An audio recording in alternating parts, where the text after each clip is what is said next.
Tous les week-ends, 12h45, Passion discrète avec Binti B.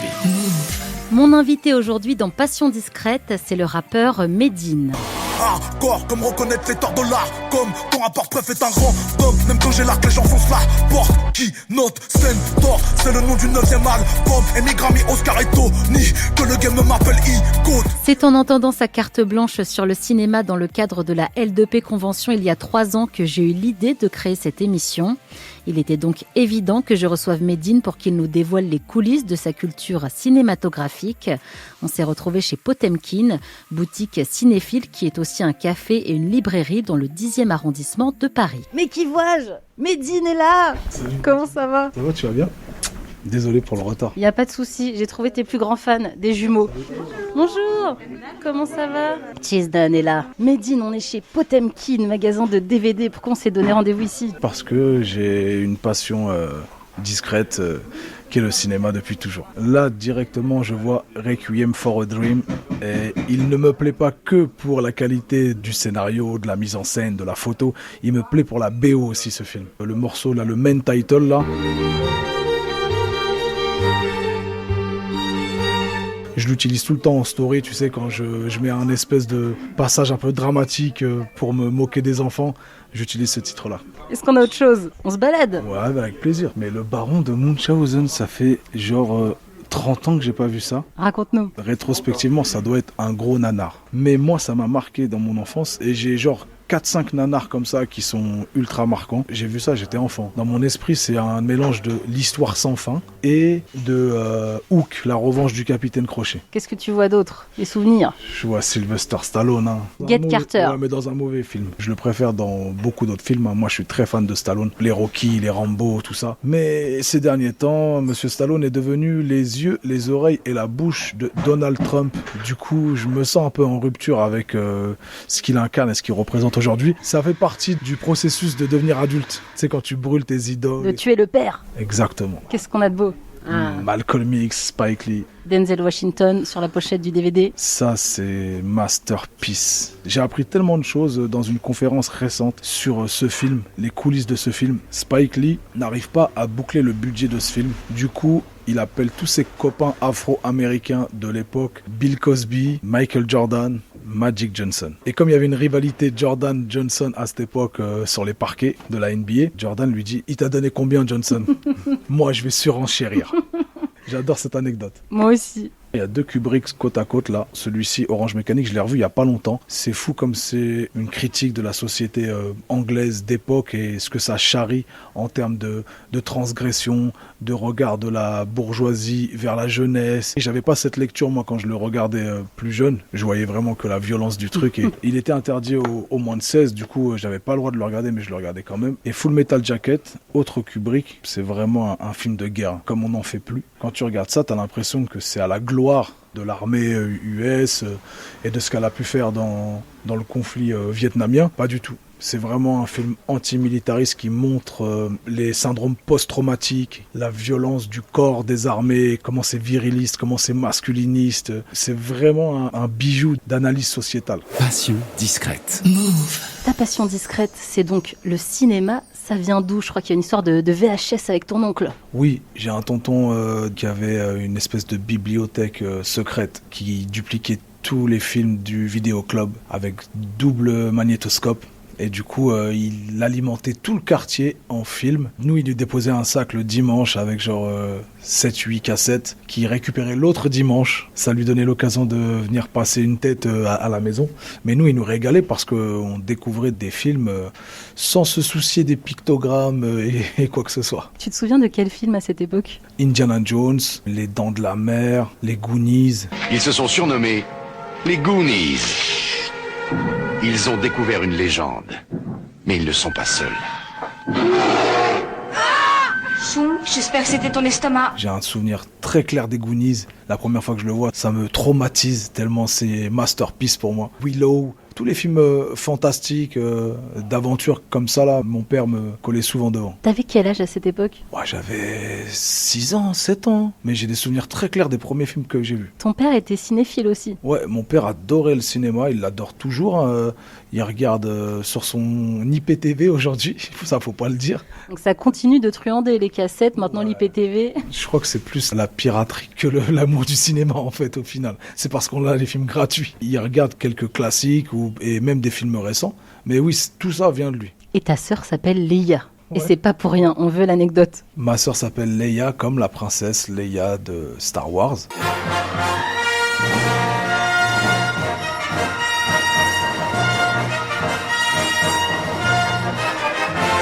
Je crois qu'il y a un général Medine dans Star Wars.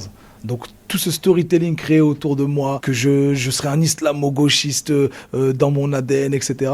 Je suis désolé de débunker aujourd'hui. C'est juste parce que mon daron est fan de Star Wars et qui va chercher ses blases d'enfants dans la trilogie de George Lucas. Quel souvenir toi tu as de Star Wars? L'Empire contre-attaque, le premier Star Wars que je vois. Et je commence, je pense, Star Wars avec le bon film. Parce que déjà, c'est une masterclass ce film. Il y a des rebelles dans la neige qui se battent contre l'oppression de l'Empire, etc. Et tout de suite, la lecture politique m'aspire directement. Alors qu'on pourrait dire non, c'est des combats de vaisseaux spatiaux, etc. Et les yeux d'un enfant doivent voir ça. Non, vraiment, moi, le côté rébellion, on va se battre contre un super méchant qui s'appelle Dark Vador et toute son armée, ça m'aspire direct. Est-ce que tu te souviens de ta première fois au cinéma? Non, je m'en souviens pas. Les récits de famille disent que c'était un dessin animé. J'ai un souvenir qui est proche de cette première fois. C'est Les Visiteurs avec mon père et Terminator 2 avec une cousine et Un Indien dans la ville aussi. Ça, c'est très clair que j'ai été voir ces 3 films au cinéma. Mais le premier, je m'en souviens plus. J'aime aller au cinéma. Je suis même genre un bourgeois du cinéma. J'adore les salles premium. Tu sais, les salles où tu peux un peu t'allonger. Ce sont des places très chères, il faut le dire. Et c'est très relou quand tu y vas en famille. Parce que tu t'en sors pour des sommes faramineuses. Mais j'adore ce côté confort où je me mets vraiment en immersion quand je vais voir un film. J'aime beaucoup aller au cinéma de façon confortable. Passion discrète avec Bintili Diallo. Si tu dois nous donner 3 films qui sont un peu tes films de chevet. Mon film favori de toute ma vie, et jusqu'à ma mort certainement, c'est Les Évadés. Il doit y avoir un détenu comme moi dans chaque prison d'Amérique. Je suis le type qui peut tout avoir. Des cigarettes, un peu d'herbe, si c'est ton truc. Que je regarde au moins une fois par an. Tout ça vient d'un livre de Stephen King. C'est plusieurs nouvelles, mais dedans, il y a une nouvelle qui s'appelle Rita Hayworth. C'est le nom du personnage qui est en poster dans la cellule de Andy Dufresne dans ce film. Je vais rien spoiler pour ceux qui n'ont pas vu ce film parce que c'est important. Mais j'adore, moi, quand on donne le nom d'un film, d'un essai, d'un détail du film, et tu crois que c'est un détail qui n'a pas vraiment de sens, et au final tu te rends compte que c'est le cliffhanger du film, quoi. Ça c'est le premier, est-ce qu'il y en a 2 autres? Genre Hit, c'est Michael Mann, je crois. Je le regarde une fois par an.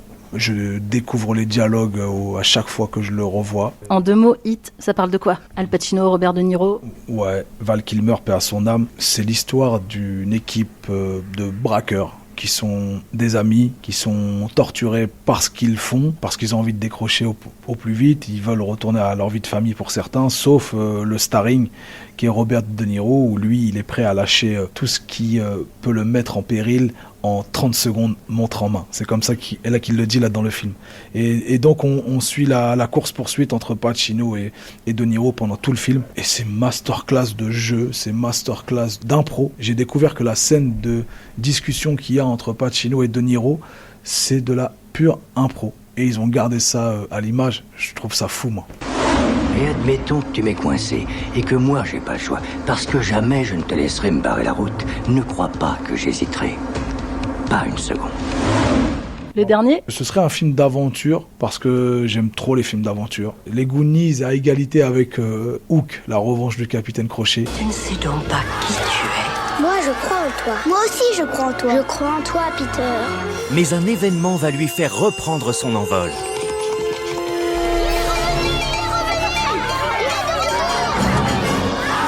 Dustin Hoffman est le capitaine Crochet et Robin Williams le valeureux Peter Pan. Peter le Vengeur est de retour. qui est aussi un nanar absolu, en tout cas le pire des Spielberg selon la critique. C'est tellement un film de cœur pour moi que je kiffe un nanar officiellement. Je sais que toi tu es team version française et pas team VO, pourquoi ? Parce que j'ai besoin d'entendre l'intonation, l'émotion, et dans ma langue, dans la langue de Molière, dans celle que je comprends en fait. Le fait que je sois un piètre anglophone, ça me coupe de trop de choses, donc j'ai vraiment besoin que tout soit intelligible, que même les onomatopées, ça soit dans ma langue, j'ai besoin de ça. Les puristes disent que c'est un blasphème, ce que je dis. Mais moi, je crois qu'il y a des très bons doubleurs. Il y a des gens qui sont très inspirés et qui sont des acteurs et qui jouent aussi bien les émotions que ceux qui les incarnent à l'image. Si tu dois me donner ton actrice préférée et ton acteur préféré. Il fut un temps, c'était Angela Bassett, une afro-américaine qui joue dans Malcolm X, dans Black Panther, etc.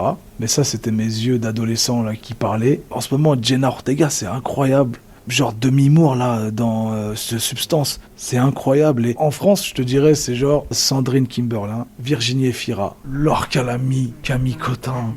Non, la France, il y a des actrices. Et en homme, Denzel Washington, c'est incroyable. Tahar Rahim. La première fois que je vois Un Prophète, je le pull up, c'est-à-dire que je le regarde 2 fois de suite, tellement je suis traumatisé par la presta dans Un Prophète. Jusqu'à 13h, Passion discrète. Est-ce que toi, tu as des envies de cinéma, parce qu'on t'a vu dans le film d'Inès Reg, dans le film de Kéron, est-ce que tu as envie de pousser ça ou pas ? Non, là vraiment, je répondais à des commandes de mes copains qui me disaient ouais, j'aimerais bien que tu joues à un espèce de juge pour contrecarrer un peu tout ce qu'on dit sur toi dans le débat public. Ce serait grave gaulerie. Donc Inès me fait cette passe D et je prends vraiment du plaisir à le faire avec elle et on rigole tellement. Kéron, c'était une commande... En fait, j'aimais le propos du film. Parce que dans Mauvaises Herbes. Dans Mauvaises Herbes, parce que le rôle que j'y incarne, c'est un espèce de barbu qui poursuit un gosse et qui est un espèce de tortionnaire. Mais par contre, ça sert tout le propos du film. Il a réussi à me séduire avec une phrase de Victor Hugo, Kéron, en me disant « Tu connais la phrase de Victor Hugo sur Mauvaises Herbes ?» Je dis non. Et il me dit « Il n'y a pas de mauvais hommes, il n'y a pas de mauvaises graines, il n'y a que de mauvais cultivateurs. » Je dis « C'est bon, je signe où ?» Après, j'ai pas envie de faire du cinéma. En tout cas, je me donne pas le cadre. Je respecte tellement cette discipline. Je trouve que les acteurs incarnent tellement les personnages que c'est un travail avec une culture et qu'on peut pas être arriviste dans ce domaine juste parce que tu as tourné 4 clips devant la caméra et que tu penses que tu sais jouer. Est-ce que tu dirais que le cinéma t'a inspiré pour ta musique, justement, pour tes clips, pour créer une imagerie ? Ah ouais, c'est genre la source d'inspiration première même. En fait, parfois, je fais des morceaux juste parce que j'ai envie de les mettre en image ou juste parce que j'ai envie de les ramener sur scène pour créer cette émotion que le cinéma, lui, crée, que le théâtre, lui, a dans son ADN. Est-ce que tu dirais que le cinéma a changé ta vie ? Ouais. Le cinéma, c'est un éducateur. Et moi, ça m'a totalement éduqué. J'ai pris des virages dans ma vie à cause de certains films. Par exemple, la série La Servante écarlate, ça me remet en question sur mes propres schémas de reproduction du patriarcat. Et à quel moment, en fait, ce système me profite, me bénéficie et fait en sorte que le questionner, c'est inconfortable. Les dystopies arrivent à faire ça sur moi. Est-ce que tu as transmis cette passion à tes enfants ? Ouais. Je suis un forceur de cinématographie. Je suis vraiment le gars qui assoit ses enfants et qui dit « Là, je vais vous montrer un chef-d'œuvre. » Parfois, ça marche, parfois ça flop, et ils me disent « Il est éclaté ton film. » Ou alors vice-versa. Des fois, c'est eux qui me disent « Ce film-là, ça tue, cette série, elle tue. » Parfois, ça match. Et souvent, j'aime bien les taquiner en disant « Mais non, c'est nul ça. Comparativement à ça que moi, j'ai connu, c'est sur le même sujet. Regarde ça, après, tu reviens me voir. » On a vraiment ces débats-là en famille. Pour résumer, ta passion discrète cinéma, elle est où dans ta vie ? C'est un peu tous les jours ? C'est le dimanche soir ? Le lundi, c'est un peu mon jour férié, moi. Je suis un artiste. En général, je suis en concert le week-end. Et le lundi, les enfants, ils sont à l'école.